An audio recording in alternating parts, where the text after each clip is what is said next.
Oke, selamat siang teman-teman. Kembali lagi di podcast anak Gen Z ya, generasi Z. Oke, kita siang hari ini kedatangan tamu yang cukup spesial teman-teman, yaitu Pak Disyan Helsantia. Selamat siang Pak Disyan. Selamat siang Mas Noel. Jadi teman-teman, Pak Disyan ini mungkin sebagian orang sudah kenal ya teman-teman, atau sudah tahu. Beliau ini pendiri perusahaan Nusantara Corp, PT Nusantara Corp, yang PT Nusantara Corp ini bergerak di bidang pengadaan barang dan jasa. Gitu ya Pak Disyan, benar ya? Benar sekali. Jadi teman-teman kalau gitu seperti material ya Pak Disyan, Ya. mau rumahnya mau dibangun, terus mungkin gorong-gorong depan rumah macet gitu, bisa nih langsung email atau hubungi PT langsung. Nusantara Corp. Oke, tapi di siang hari ini kita akan bahas sesuatu yang lain teman-teman, yang menurut saya ini cukup spesial. Jadi perusahaan Nusantara Corp ini dikenal perusahaan tanpa fisik, itu lihat di sini. Jadi tanpa kantor. Jadi ketika kita searching di Google nih, lokasi PT Nusantara Corp, nggak akan ketemu. Betul ya Pak di sini? Benar. Jadi benar yang dikata Mas Noel itu dari awal terciptanya perusahaan kami itu diciptakan oleh keluarga kami itu awal-awalnya kita mikir kalau kita bentuk perusahaan tapi tanpa kantor fisik itu apakah bisa atau bisa berjalan juga gitu loh.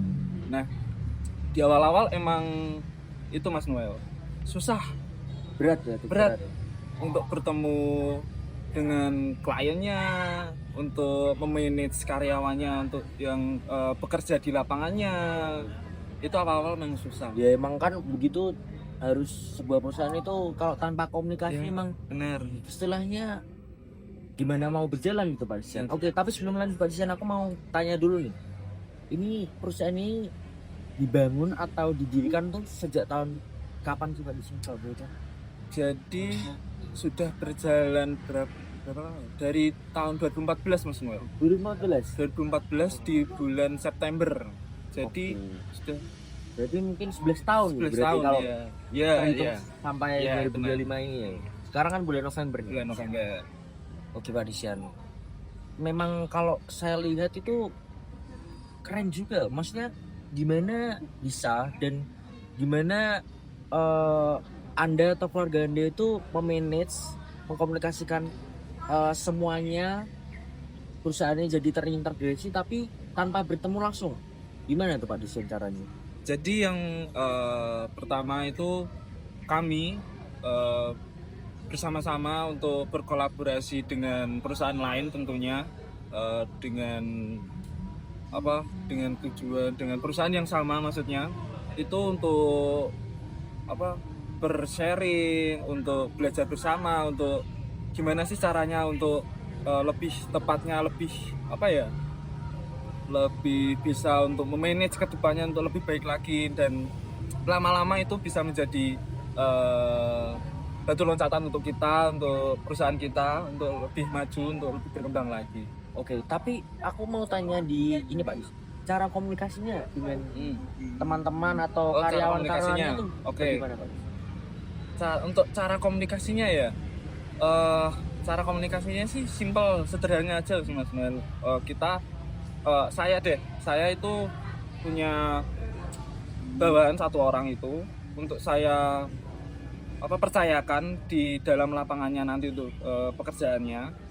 Terus nanti saya menghubungi lewat media sosial, WA atau lewat apapun itu. Nah nantinya setelah pekerjaan itu semua selesai, nanti dibicarakan langsung lewat entah itu Zoom atau Google Meeting untuk bersama-sama untuk gimana sih hari ini pekerjaannya, apakah lancar atau apakah ada kendala atau apapun.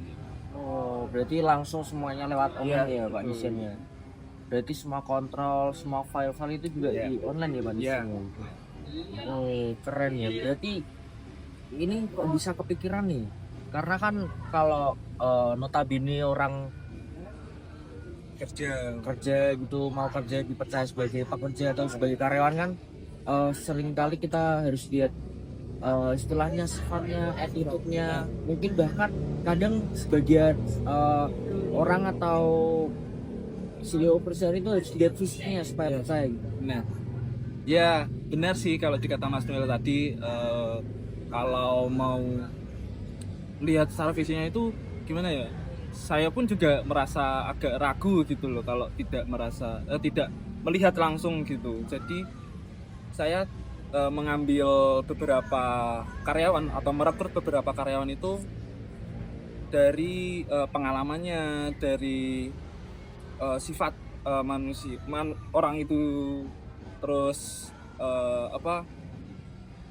melihat progres atau kinerjanya itu sebelumnya baik atau tidak. Nah, untuk saat ini perusahaan kami berjalan dengan baik dan tentunya karyawan-karyanya tidak neko-neko juga. Dan tidak beruntung sekali ya Iya. Pak Disian ya bisa mendapat karyawan. Berarti tetap melihat backgroundnya, ceritanya tetap ya. Oke Pak Disian, mungkin agak sedikit beralih nih Pak Disian. Aku dengar-dengar nih perusahaan ini juga mulai mengembangkan sistem intranet ya Pak. Iya, Untuk benar. berkomunikasi dengan Betul. satu sama lain. Jadi file-file atau integrasinya itu supaya lebih bagus Iya, lagi. Tapi betul. kalau saya dengar itu tadi kita cerita-cerita di belakang sebenarnya ini lagi dalam tahap pengembangan ya Pak. Ya, Disian.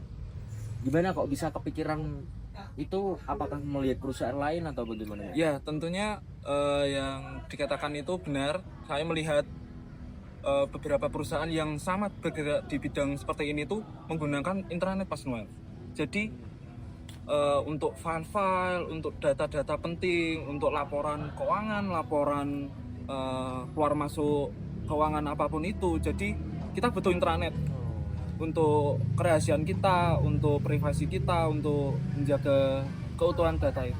Memang sih Pak Disian, memang kalau aku juga baca itu intranet itu bisa jauh lebih aman gitu ya, Pak. Nah, Tapi juga kadang bisa berbahaya juga nih Pak Disian, tergantung keamanannya.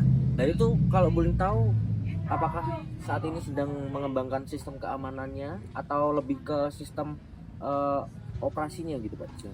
kalau saat ini di perusahaan kami sedang mengembangkan ya, sedang untuk di tahap menyeimbangkan dengan perusahaan-perusahaan yang sudah berkembang. Jadi untuk di perusahaan kami sedang mengejar nih Mas Noel, ini kan perhitungannya kita memakai intranet itu juga baru ini juga kita belajar lah. Tadi kalau nggak salah dikatakan baru 1 tahun terakhir ini baru mau masuk ya? Iya. 1 atau 2 tahun ini ya? Iya, 2 mungkin sudah berjalan 2 lah. Oh 2 tahun. Cukup menarik ya Pak Disian. Tapi sejauh ini tantangan terberat itu dalam operasional perusahaan dengan komunikasi antar satu sama lain tapi tanpa bertemu, tanpa melihat fisik.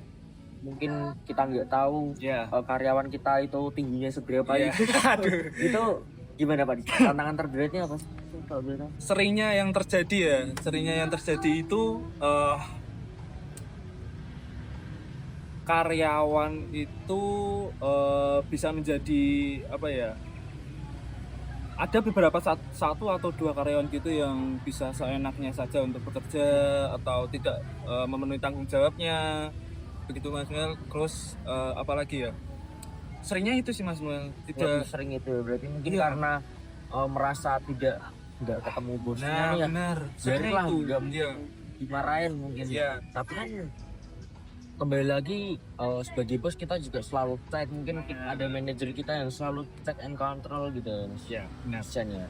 Oke Mas Disian, ini mungkin pembahasan yang cukup menarik. Sebenarnya saya mau tanya-tanya lebih dalam lagi tentang perusahaan ini, tetapi kayaknya waktu kita terbatas nih Pak Disian, karena juga udah mau bicara Pak Disian. Iya benar, benar banget. Mungkin kita tutup aja obrolan kita hari ini. Oke, selamat siang teman-teman. Terima kasih atas perhatiannya, sudah ditonton podcast kami. Thank you, see you.